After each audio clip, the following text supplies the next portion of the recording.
Okay, this program is body weight circuit number 2. Now this one is a bit more advanced than the other one because we're adding 3 more exercises. The first one had 9 exercises, this one has 12. Now the difference with this one is not just the 3 exercises, but it's going to be a bit longer of a program because we're adding those 3 in.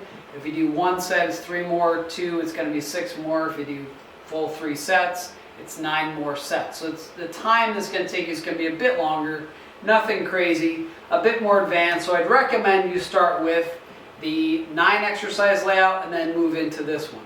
So if you're just starting off, I would suggest doing the 4 to 6 weeks of the first one of 9 exercises, and then afterwards transitioning to this. So this has some of the similar exercise in it with a couple modifications and changes. Similar type approach. I'm going to reiterate a bit of this so you can kind of understand how to sequence the exercises and how you can manipulate that and change it. But I'm going to go with a straightforward approach. And again, the same thing, we have the 3 columns. Okay? Now there are 12 here, so there are 4 rows, but there are 3 columns just like before. The first column is all lower body, second is all upper body, and the third is all core. Okay? So there are some additional things that are in this program that were not in the others, and there's modifications on this program that were not in the others as well. So we look at this program, again, to start off, there's no equipment required. The first exercise shows dumbbells, and these 2 show dumbbells as well as that one. You don't need them. As you advance, you can add weights to this, which will just increase the amount of work, but right now you don't need them. So if you're a somewhat intermediate exercise or done exercise before, you could start with this program. I would suggest you start with the 9, but this one could be okay for you. Okay? If you've done this kind of stuff before, maybe this is a good place to start, but only doing 1 set. Do not do 2 or 3 sets. You might be really sore if you haven't done anything in a while. So again, just to reiterate from video 1, which was body weight circuit 1, it is going to be 1 to 3 sets, and the amount of repetitions is actually in time. So each one will say 20, okay? 20 is going to be 20 seconds, not 20 repetitions. There's certain things I can modify in this program, certain things I can't. So that's why I want to notate and go through this stuff as much as possible. It might be tough to see this on the screen, but this is a PDF which will be sent to everyone, so if you need it, it's all there. There's actually 3 pages to this PDF. The first one is your chart copy with everything on it, and then below that there's going to be 2 tracking grids. And this will be where you can actually write in the dates you did the workouts, how many sets, and then if you ever do add weights or anything like that, you can write that in as well. But again, if we go through the sequencing of this program, similar to the others, using an interval timer, an app, or a clock on the wall, basically it's going to be 20 seconds in the first exercise, 20 seconds in the second, 20 seconds in the third, but at the line there's a 10-second break. So it'd start off 20 seconds of work, you'd have 10 seconds to move to the next one, 20 seconds of work, 10 seconds to move to the next one. Now if you did 1 set of each exercise, reading from left to right, you do exercise number 1, 2, and 3. That's 1 set. If you want to do more than 1 set, you go back to 1, do 1, 2, and 3. Again, using that timer. At any point in time, if you need to pause that timer, if you're fatigued, something happens, you have to go answer the phone, just pause it. Okay, so 1, 2, 3, 1, 2, 3. That's 2 sets. If you did 3 sets, you repeat that again. And then you move down 1 row. Okay, so again, it's lower body to upper body to core. Lower upper core, lower upper core, lower upper core. Same type of format. So the reason that I do that is that's more cross training. It's more conditioning. You're kind of doing resistance training using your body weight and gravity while you're doing cardio at the same time. So you don't need a treadmill or a bike. They only do one thing. This, you're doing all different planes of motion. You're working different muscles in different ways. So it's more effective, yet a lot cheaper, and you don't require any equipment at all. All right?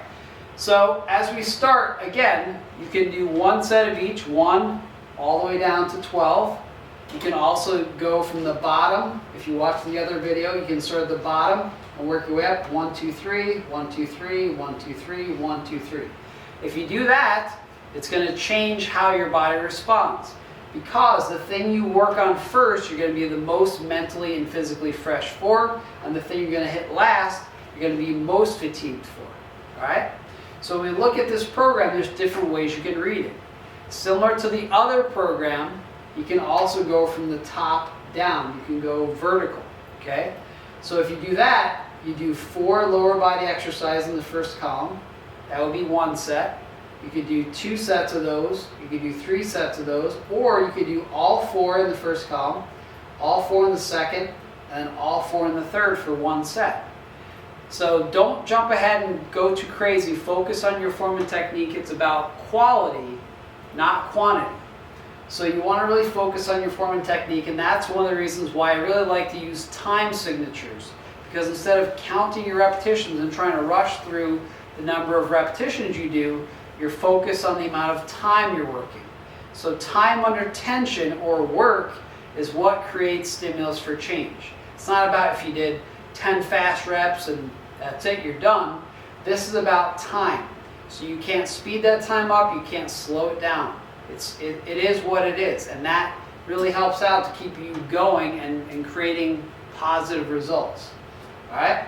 So again, you can go across and you can go down. You can read from the top across, or you can read from the bottom and work your way up. You can read from the right hand side and go across. You can do core, all your core first, all your upper body, and all your lower body. So by changing the dynamic, and the P90X likes to call it muscle confusion, it's just cross training. But what it's doing is it's changing the stimulus. Your body's having to catch up and guess. The stimulus is the stress of exercise. Your body's response to that is how it changes and develops over time. You get stronger. Your conditioning improves. All these things are built into this program. So again, this is a step up from the first program, and then we've added 3, which doesn't sound like much, but it might be 3, 6, or 9 more sets. That is a lot more time under tension for your body to now have to respond. So again, this is a bit more intermediate. If you added weights and things like that to this, it could be even more advanced. But again, these initial 2 programs are body weight only. So even though 3 of them show dumbbells, or 4 of them show dumbbells, you don't need to use dumbbells in this. Alright? So I'm going to go through these again. Some of these were in the other program, some are modifications of those. The second one is the same as the first program. It's a bench dip. You can either have your legs straight, you can have them bent. If you're using a chair, you can put your hands on the side, which is sometimes better on your wrist than on the front. The third one is a new one. So this is basically going to be a hip twist. This is really great for people that have lower back issues. Helps to release. You might get some cracking and popping, almost like a chiropractic adjustment as you rotate. Now this picture shows 2 variations of it. The one up in the top is a small picture with straight legs. So it's basically kind of like you're rolling your hips left to right to the floor. Having straight legs is much more difficult. It's way more weight for your body to lift up.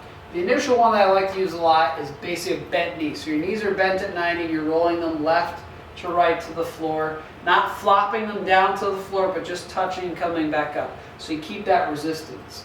You relax, have your arms out to your side, head flat on the floor. So that's a great one for rotation, especially for your obliques and low back. Excellent, excellent stretch, and also activation helps strengthen those muscles. Okay, if we shift down to the next one, it's basically going to be a diagonal lunge. So the first program had lunges straight, whether forward or back. This one are out of a 45-degree angle. Now you could do them standing in place, where you step out at 45, step out at 45, or if you have space, you could kind of zigzag and lunge, zigzag down the floor and then back. So that's one thing you can look at with this program. If you have the space, especially with lunges, you can go up and back for the amount of time. It doesn't really matter. You just want to stay close to the equipment you need for the next one, because there's only 10 seconds to go from one to the next. Okay? Alright, so the next one is a modified push-up again, same kind of thing. if you're a bit more advanced and if you've gone through the first program, you might be able to do those from your toes. The important thing is your form and technique. Keep your head back, don't let it drop, okay? And in most push-ups, you really only want to go to 90 degrees bend at your elbows. You don't have to go all the way to the floor. You don't have to do that. It's 90 degrees and then go up from that. So form is very important in these push-ups.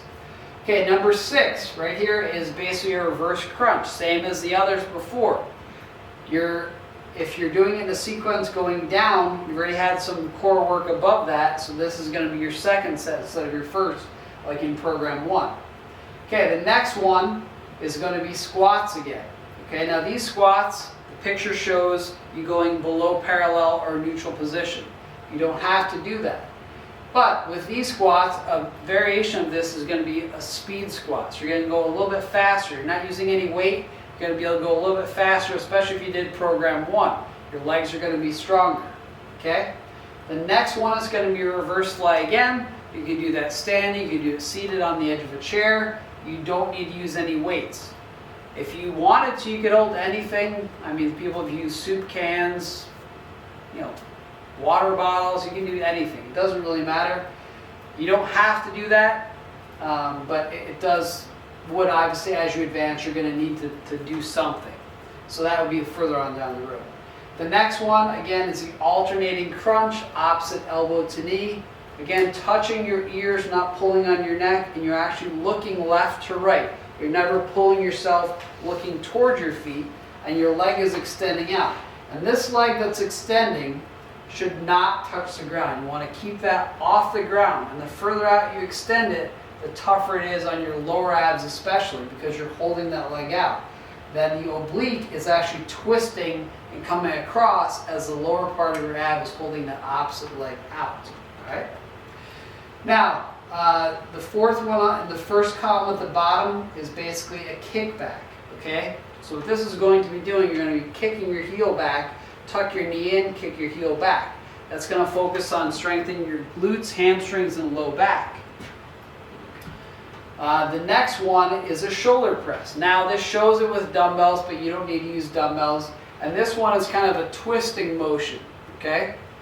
Now, there's lots of different ways to do a shoulder press, whether it's a military style press like this, like a triangle. You can do a neutral press. You can do all different types of things, alternating. The main thing is that if you're not using any weight, just a straight up and down. Okay? So whatever speed. Again, if you're not using any weight, you can go a little bit faster. Do as many as you can in 20 seconds at your own intensity or level. Okay? Now, the 12th one is the same one as the other program. It's an elevated crunch. Again, touching your ears so you're not pulling on your neck, and shorten the distance between the top or the bottom of your chest and the top of your belt line. So shortening this distance is what you want to focus on. It's not a sit-up. When you're holding your legs up in this position, it's actually engaging the lower portion of your abs, so hold that up. Another variation of this, similar to the one on top, is if you have your legs straight up.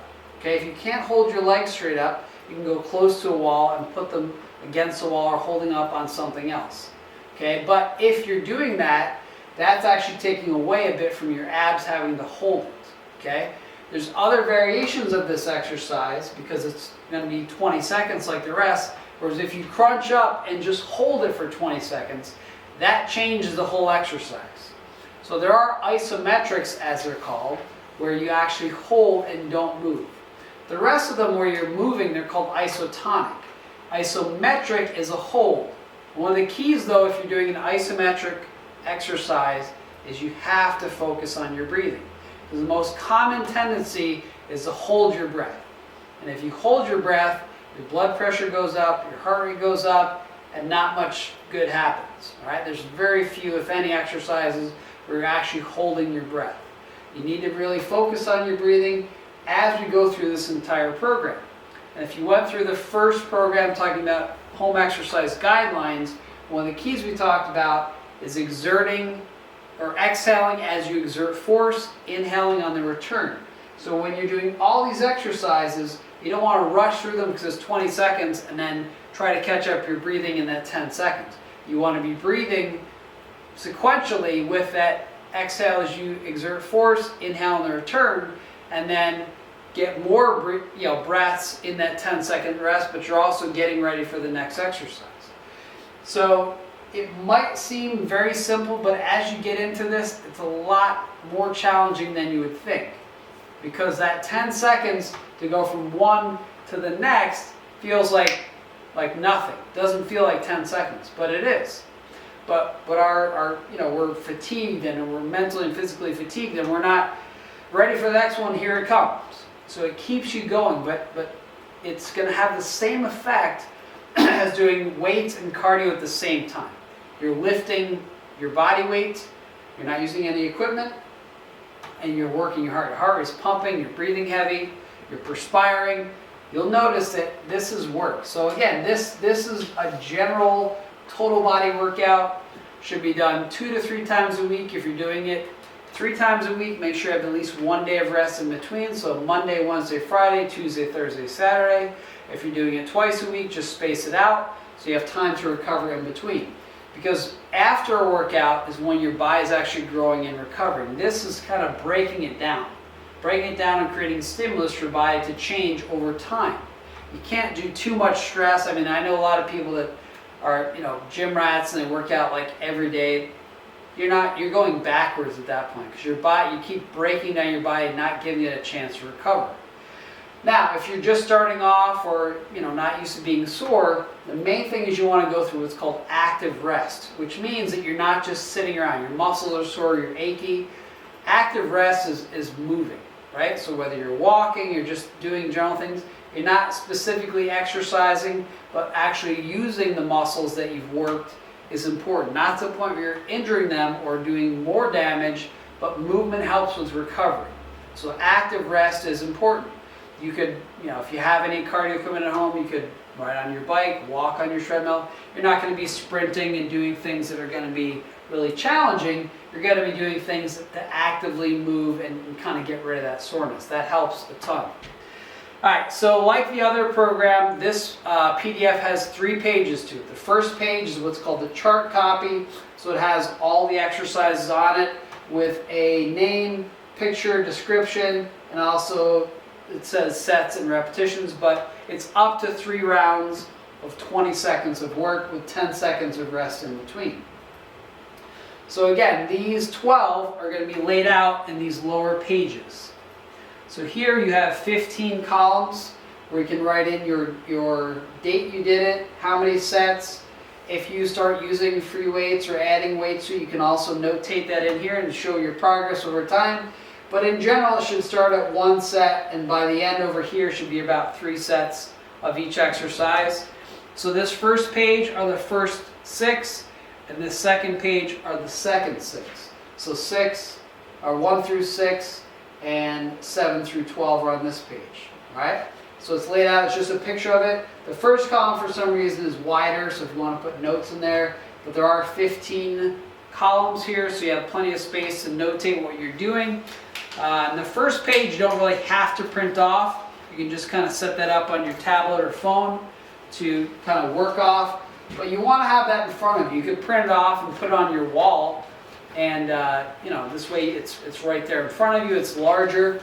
But the main thing is just to kind of focus on your form and technique. When you're using time instead of counting reps, you can focus more on your form and technique and not worry about, oh, I only did 5, or you're not focused on numbers, you're focused on the form and technique.